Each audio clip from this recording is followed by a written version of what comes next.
నమస్కారం ఈటీవీ 360కి స్వాగతం ముందుగా ప్రధానాంశాలు రాష్ట్ర వ్యాప్తంగా కోలాహలంగా సాగుతున్న పెన్షన్ల పంపిణీ పెనుమాకలో లబ్ధిదారులకు అందించిన సీఎం చంద్రబాబు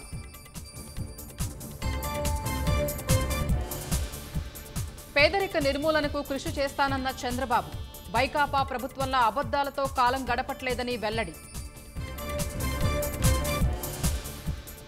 పిఠాపురాన్ని మోడల్ నియోజకవర్గంగా చేస్తానన్న పవన్ గొల్లప్రోలులో లబ్ధిదారులకు పింఛన్లు అందజేత ఇంటింటికి వెళ్లి లబ్ధిదారులకు పింఛన్ అందిస్తున్న నేతలు 7,000 అందుకోవడంపై నృత్యాలతో ఆనందం చంద్రబాబు పవన్ చిత్రపటాలకు క్షీరాభిషేకాలు పింఛను పెంపు ఎంతో ఉపయోగకరమన్న లబ్ధిదారులు బాపట్ల మాజీ ఎంపీ నందిగం సురేష్ సోదరుడు అరెస్ట్ ఇసుక అక్రమ తరలింపు వ్యవహారంలో ప్రభుదాస్పై చర్యలు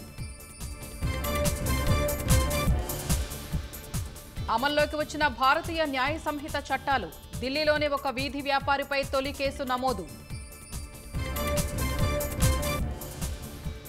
బార్బడోస్ నుంచి భారత క్రికెట్ జట్టు రాక మరింత ఆలస్యం తుపాను కారణంగా ప్రతికూల వాతావరణంతో ఇబ్బందులు